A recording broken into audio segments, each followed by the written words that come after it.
Hello दोस्तों, स्वागत है आप सभी का आपके अपने यूट्यूब चैनल ITI क्लासेस में।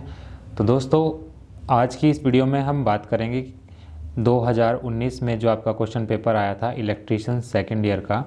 तो उसमें जो है हम 25 प्रश्नों को डिस्कस कर चुके थे। तो आज की इस वीडियो में हम उसी पेपर को कंटिन्यू करेंगे और प्रश्न नंबर 26 से स्टार्ट करेंगे।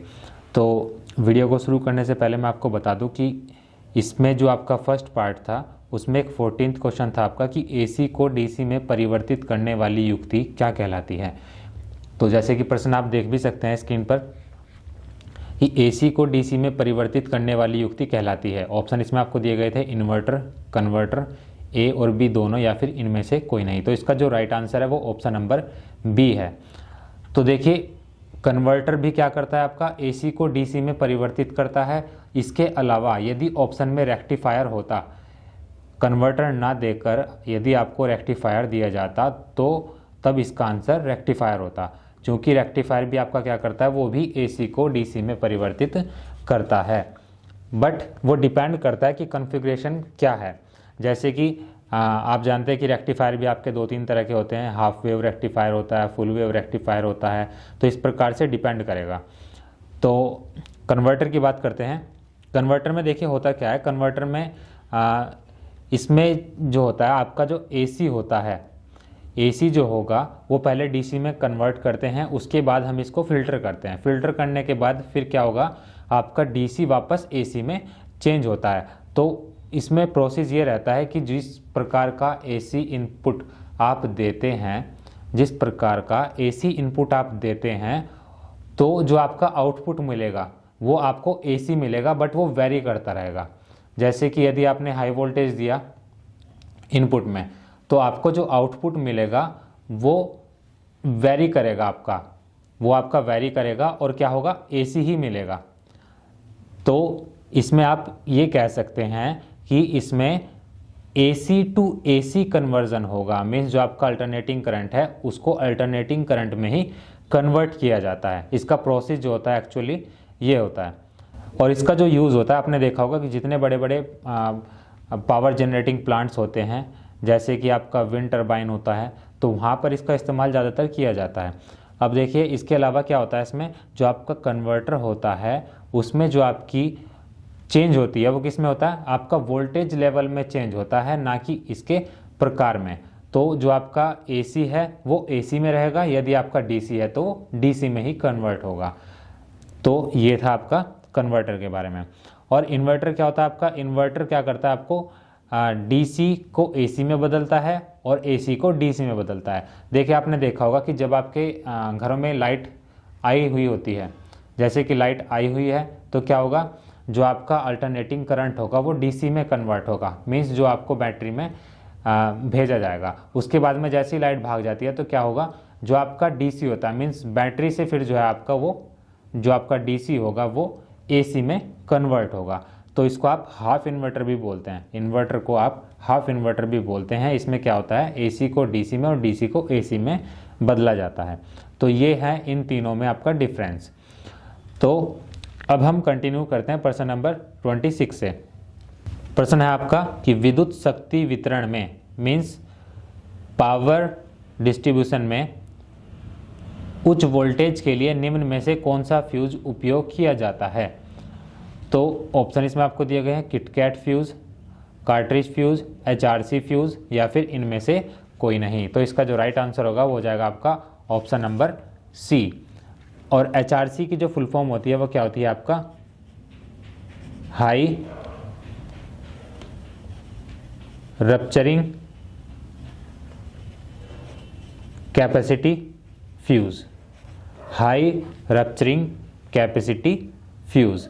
इसमें जो आपका कैपेसिटी होती है, जो आपकी विद्युत धारा की जो कैपेसिटी होती है वो कितनी होती है, 30 एम्पियर से लेकर आपका होता है ये 1000 एम्पियर तक, ये इसकी कैपेसिटी होती है। इसके बाद में नेक्स्ट क्वेश्चन है आपका प्रश्न नंबर 27। सामान्यतः बस बार को खाली स्थान से अधिक ऊंचाई पर स्थापित नहीं करना चाहिए। बस बार को हाइट इसमें पूछी गई है कि कितनी हाइट पर वो आपका होना चाहिए। तो ऑप्शन नंबर सी क्या होगा, इसका राइट आंसर होगा 3.2 मीटर, या फिर ये हो जाएगा आपका लगभग 12 फीट के आसपास। इसके बाद में प्रश्न नंबर 28 है आपका कि यूपीएस का कौन सा भाग एसी को डीसी में परिवर्तित करता है। तो ऑप्शन इसमें आपको दिए गए हैं इन्वर्टर, कन्वर्टर, रेक्टिफायर या फिर स्थैतिक स्विच। तो इसका जो राइट आंसर हो जाएगा वो हो जाएगा आपका रेक्टिफायर, ऑप्शन नंबर सी। इसके बाद में प्रश्न नंबर 29 है आपका कि सोलर सेल ऐसी युक्ति है जो खालिस्तान को विद्युत ऊर्जा में परिवर्तित करती है। क्योंकि बात की गई है सोलर सेल की, तो यहाँ पर जो आपका विद्युत ऊर्जा में कौन कन्वर्ट करेगा, सौर ऊर्जा जो होगी, मतलब सूर्य से मिलने वाली जो ऊर्जा होगी वो किस चीज़ में कन्वर्ट हो जाती है, आपका विद्युत ऊर्जा में कन्वर्ट हो जाती है। तो ऑप्शन नंबर सी क्या हो जाएगा, राइट आंसर हो जाएगा। प्रश्न नंबर 30 आपका कि 66 केवी भूमिगत लाइन में प्रयोग किया जाने वाला केबल है। जो आपका 66 केवी की जो आप अंडरग्राउंड लाइन बिछाते हैं उसमें आपका जो केबल होता है वो कौन सा इस्तेमाल किया जाता है। तो इसके लिए आप हमेशा ध्यान रखेंगे EHT केबल इस्तेमाल किया जाता है। EHT केबल कौन सा होता है, ये हो जाता है आपका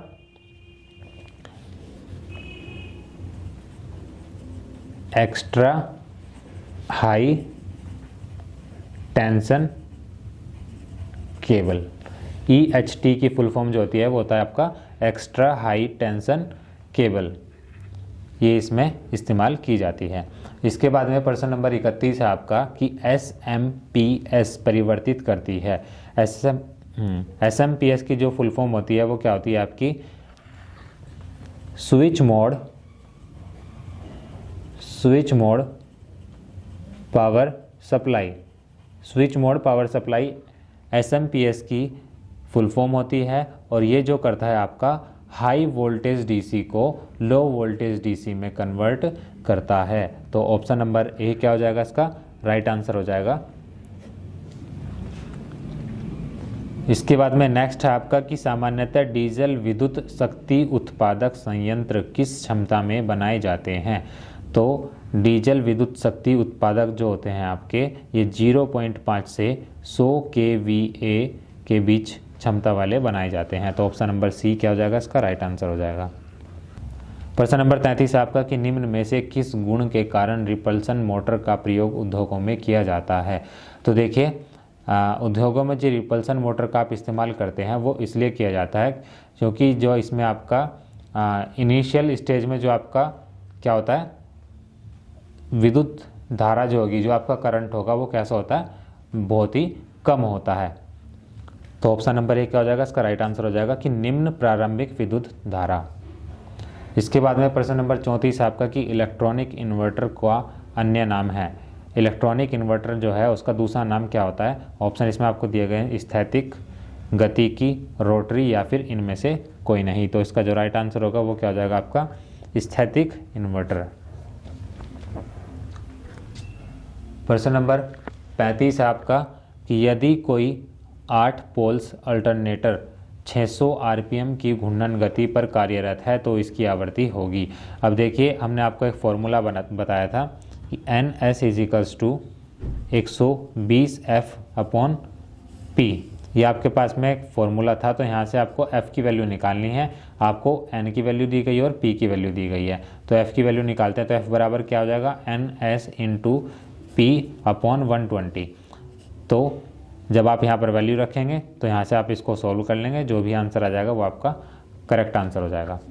प्रश्न नंबर 36 आपका कि विद्युत उत्पादन केंद्र से मीन्स जहाँ पर बिजली बनाई जाती है वहाँ से ग्रिड स्टेशंस तथा सब स्टेशंस को विद्युत शक्ति आपूर्ति के लिए निम्न में से कौन सी लाइन उपयुक्त है। अब देखिए जहाँ पर पावर आपकी जनरेट होती है वहाँ से ग्रिड स्टेशन या फिर जो आपके सब स्टेशन होते हैं वहाँ तक बिजली की आपूर्ति के लिए मीन्स पावर सप्लाई के लिए आप किस प्रकार का केबल इस्तेमाल करते हैं। तो ऑप्शन इसमें आपको दिए गए हैं निम्न वोल्टता, मध्यम वोल्टता, उच्च वोल्टता या फिर ये सभी। तो इसका जो राइट आंसर हो जाएगा high voltage line, option number C. प्रश्न नंबर 37 आपका कि सिरोपरी लाइन पर प्रयुक्त गार्ड की तनन सामर्थ्य खालिस्तान से अधिक नहीं होनी चाहिए। सिरोपरी का मतलब जो हमारे सिर के ऊपर से लाइनें जा रही हैं उनको प्रयुक्त गार्ड की तनन सामर्थ्य कितने से अधिक नहीं होनी चाहिए। तो ऑप्शन इसमें दिए गए हैं 500 किलोग्राम, 550 किलोग्राम, 585 किलोग्राम और लास्ट है आपका 635 किलोग्राम। तो इसका जो राइट आंसर हो जाएगा ऑप्शन नंबर डी हो जाएगा 635 किलोग्राम। देखिए इसमें है क्या, ये गार्ड क्या होता है आपका, गार्ड होता है एक तरह से आपका अर्थिंग वायर होता है। देखिए आपने देखा होगा कि जो अभी आपके खंबे लगे होते हैं तो वहाँ पर एक अर्थ का तार आपका दिया जाता है। उस पर क्या होता है कि जैसे भी आपका कोई भी आंधी तूफान आता है तो यदि आपका केबल टूट जाए तो क्या होगा, जितने जो भी उसके नीचे आ जाएगा उसकी तुरंत मौत हो जाएगी। तो उससे पहले कि वो वहाँ पर गिरे, इससे पहले कि वो जो तार है वो आपका ज़मीन पर गिरे, तो उसके लिए उसको अर्थ देने के लिए उस तार का अटैच किया जाता है, उस तार को अटैच किया जाता है। वही आपका क्या कहलाता है, गार्ड कहलाता है, ताकि उसको तुरंत अर्थ मिल जाए। प्रश्न नंबर 38 आपका कि एसी ड्राइव में निम्न में से कौन सी युक्ति प्रयुक्त की जाती है। अब जो एसी ड्राइव होती है उसमें आप याद रखेंगे, उसमें आप फिल्टर कैपेसिटर का इस्तेमाल करते हैं। तो ऑप्शन ए क्या होगा, इसका राइट आंसर होगा। इसके बाद में नेक्स्ट है आपका कि यूपीएस प्रणाली में कौन सी बैटरी सर्वाधिक प्रयुक्त की जाती है। तो यूपीएस प्रणाली में जो सबसे ज़्यादा इस्तेमाल की जाने वाली बैटरी होती है वो होती है आपकी lead acid battery. Option A यहाँ भी क्या हो जाएगा, करेक्ट आंसर होगा। इसके बाद में प्रश्न नंबर 40 है आपका कि फीडरों को खालिस्तान के अनुसार डिज़ाइन किया जाता है। देखिए फीडर क्या होते हैं, आपके फीडर होते हैं जनरेटिंग स्टेशन या फिर आपके सब स्टेशन। तो उनको किस प्रकार से डिज़ाइन किया जाता है, उनको आप जो आपकी करंट होती है उसके अकॉर्डिंग डिज़ाइन किया जाता है। तो ऑप्शन बी क्या होगा, इसका राइट आंसर हो जाएगा धारा या फिर आपका करंट। इसके बाद में प्रश्न नंबर 41 है आपका FET तथा मॉसफेट में 3 संयोजक सिरों के नाम हैं। देखिए FET और मॉसफेट में जो आपके जो सिरे होते हैं उनमें क्या क्या होता है, एक होता है आपका सोर्स, एक होता है आपका गेट और एक होता है आपका ड्रेन। तो ऑप्शन बी क्या हो जाएगा, इसका करेक्ट आंसर हो जाएगा। प्रश्न नंबर 42 आपका अल्टरनेटर खालिस्तान के सिद्धांत पर आधारित होता है। जो आपके अल्टरनेटर होते हैं वो किसके सिद्धांत पर कार्य करते हैं। तो आप सभी जानते हैं कि जो आपका अल्टरनेटर होता है वो फैराडे के विद्युत चुंबकीय प्रेरण नियम पर आधारित होते हैं। तो ऑप्शन ए क्या होगा, इसका करेक्ट आंसर होगा। इसके बाद में नेक्स्ट है आपका प्रोग्रेसिव संयोजन में कम्यूटेटर पिच का मान खालिस्तान रखा जाता है। तो प्रोग्रेसिव जो संयोजन होता है आपका, प्रोग्रेसिव जो कनेक्शन होता है उसमें जो कम्यूटेटर पिच होती है उसका मान होता है आपका +1। ऑप्शन बी क्या होगा, इसका करेक्ट आंसर होगा। इसके बाद में नेक्स्ट है आपका कि परमाणु रिएक्टर के परावर्तक किस धातु के बने होते हैं। तो परमाणु रिएक्टर के परावर्तक होते हैं वो बेरिलियम धातु के बने होते हैं। तो ऑप्शन बी क्या होगा, इसका करेक्ट आंसर होगा। इसके बाद में प्रश्न नंबर 45 है आपका कि किसी भवन की छत से 33 kV पारेषण लाइन की न्यूनतम ऊंचाई होनी चाहिए। मिनिमम हाइट कितनी होनी चाहिए उस घर से जहां से आपकी 33 kV की लाइन गई हो। तो उसकी जो हाइट होती है वो मिनिमम 3.66 मीटर होती है या फिर 12 फीट होती है। 12 फीट की हाइट पर वो लाइन होनी चाहिए हमारे छत से। इसके बाद में नेक्स्ट आपका कि प्रेरण मोटर में विकसित होने वाला बलाघूर्ण या फिर टॉर्क खालिस्तान के समानुपाती होता है। तो प्रेरण मोटर में जो आपका टॉर्क होगा वो हो जाएगा आपका स्रोत वोल्टेज के वर्ग के समानुपाती। ऑप्शन बी क्या होगा, इसका करेक्ट आंसर होगा। प्रश्न नंबर 47 आपका कि विद्युत वायरिंग अभिविन्यास में प्रयुक्त बजर का संकेत कौन सा है। तो इसमें आपको 4 फिगर्स दिए गए हैं। तो विद्युत वायरिंग अभिविन्यास में जो आपका बजर होता है, बजर को आप ऑप्शन बी में जो आपको सिंबल दिखाया गया है उससे रिप्रेजेंट करते हैं। बजर आपका एक तरह से ये होता है कि जो आपका विद्युत घंटियाँ होती हैं, जो घरों में आपकी घंटियाँ लगी होती हैं उनको बजर कहा जाता है। इसके बाद में प्रश्न नंबर 48 है आपका कि यदि 3 फेज़ मोटर केवल 2 फेज़ों से ऑपरेट किया जाए तो क्या होगा। यदि 3 फेज़ मोटर को आप 2 फेज़ से चलाएंगे तो क्या हो जाएगी, मोटर आपकी जल जाएगी। तो ऑप्शन ए क्या होगा, इसका करेक्ट आंसर होगा। इसके बाद में 49 है आपका कि निम्न में से कौन सी मोटर उच्चतम स्टार्टिंग टॉर्क देगी।